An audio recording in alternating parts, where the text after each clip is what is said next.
I want to talk to you today a little bit about predictable irrationality. And my interest in irrational behavior started many years ago in hospital. I was burned very badly.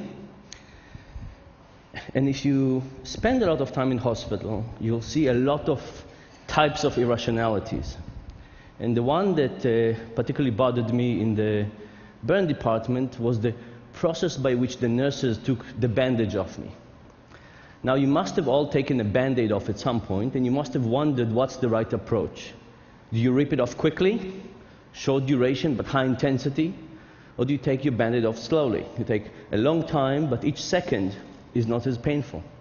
Which one of those is the right approach? The nurses in my department thought that the right approach was the ripping one. So they would grab hold and they would rip, and they would grab hold and they would rip. And because I had 70% of my body burned, it would take about an hour.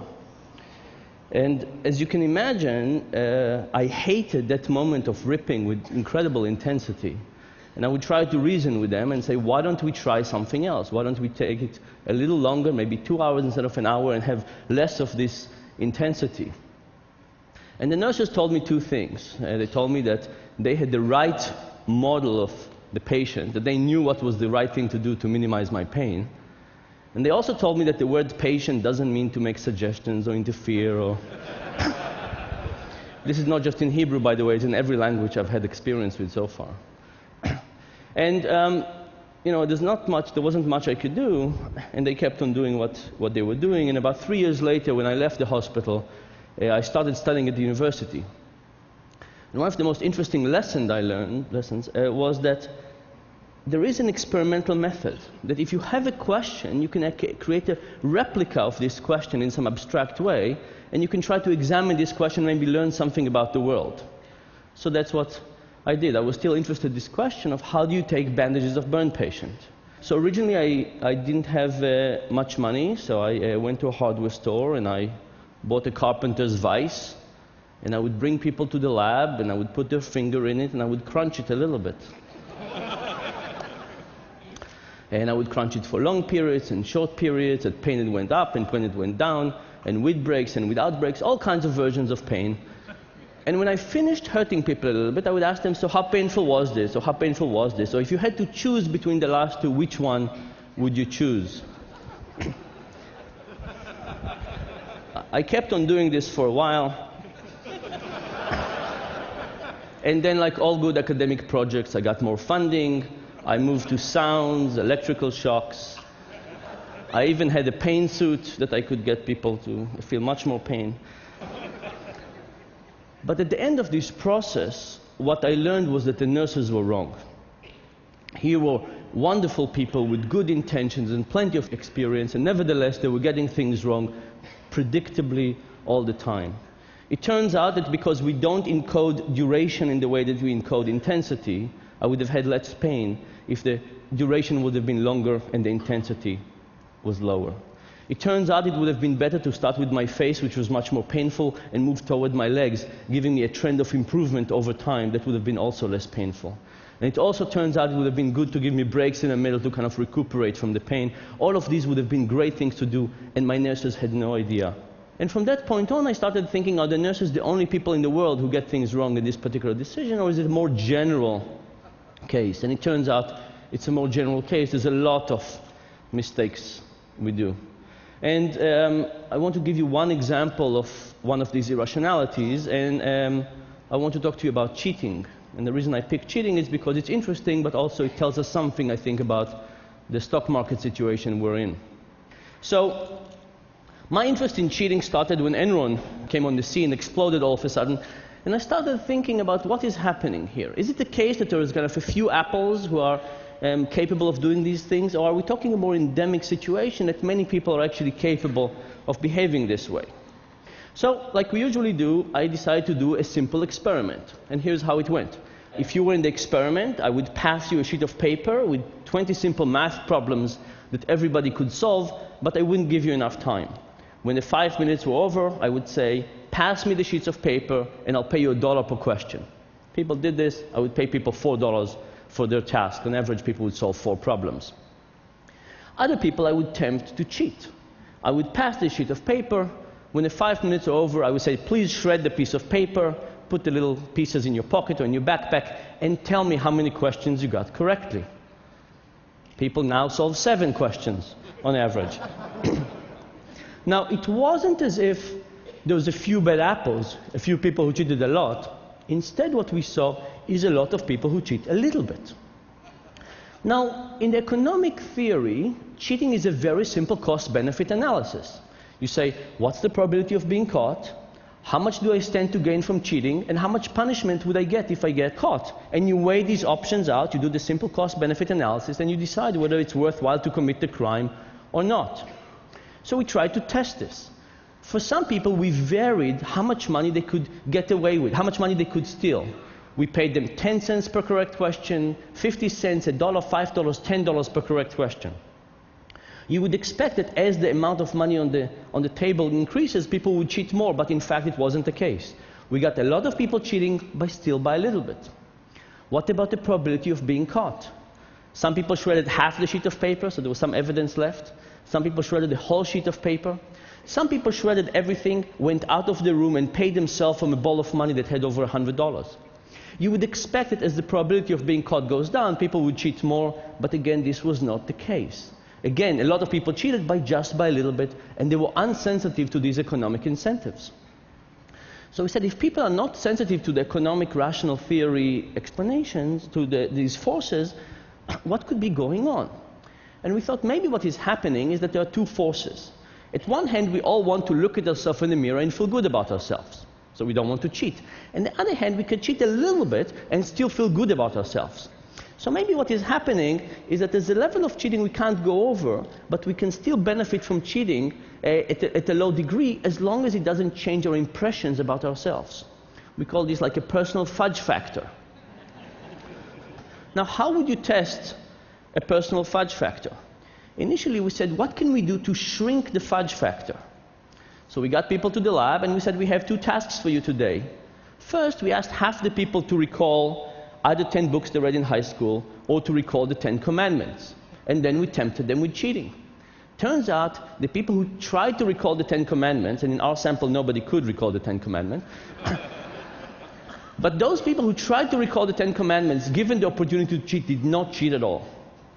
It wasn't that the more religious people, the people who remembered more of the commandment, cheated less, and the less religious people, the people who couldn't remember almost any commandment, cheated more. The moment people thought about trying to recall the 10 commandments, they stopped cheating.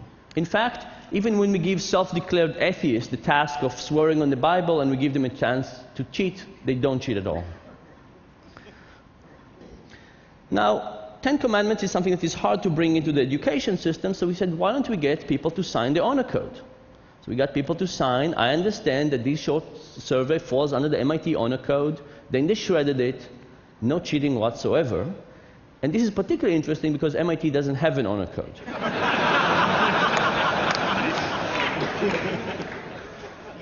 So all this was about decreasing the fudge factor. What about increasing the fudge factor? The first experiment, I walked around MIT and I distributed 6 packs of Cokes in the refrigerators. These were common refrigerators for the undergrads. And I came back to measure what we technically call the half-lifetime of Coke. How long does it last in the refrigerators? And you can expect it doesn't last very long. People take it. In contrast, I took a plate with 6 $1 bills and I left those plates in the same refrigerators. No bill was ever disappeared. Now, this is not a good social science experiment. So to do it better, I did the same experiment as I described to you before. 1/3 of the people, we passed the sheet, they gave it back to us. 1/3 of the people, we passed it, they shredded it, they came to us and said, Mr. Experimenter, I solved X problems, give me X dollars.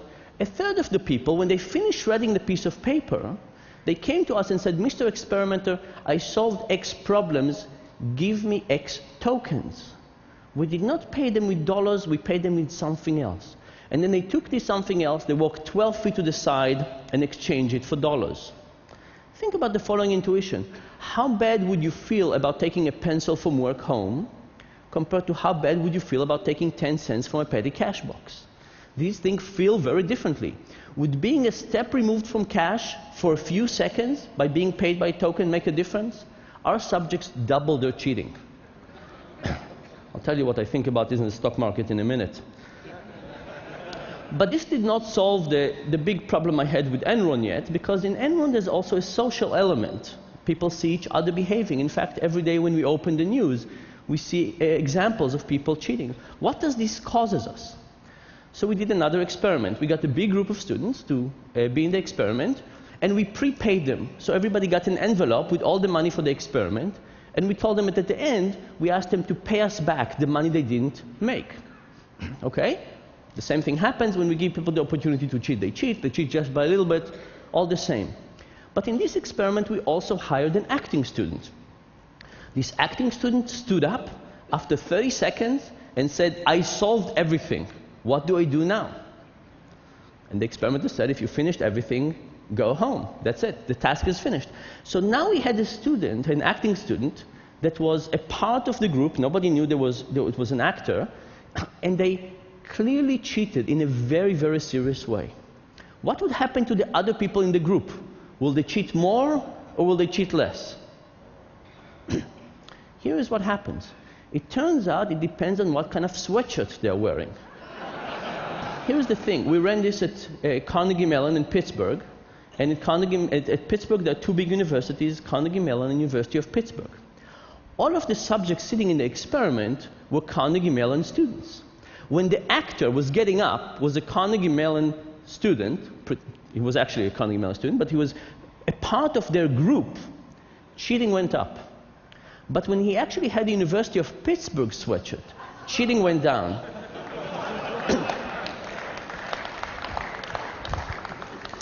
Now this is important because remember, when the moment the student stood up, it made it clear to everybody that they could get away with cheating.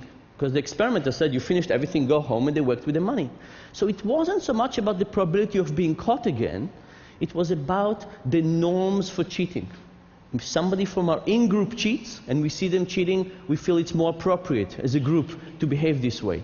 But if it's somebody from another group, these terrible people, I mean not terrible in this, but somebody we don't want to associate ourselves with, from another university, another group, all of a sudden people's awareness of honesty goes up, a little bit like the Ten Commandments experiment, and people cheat even less.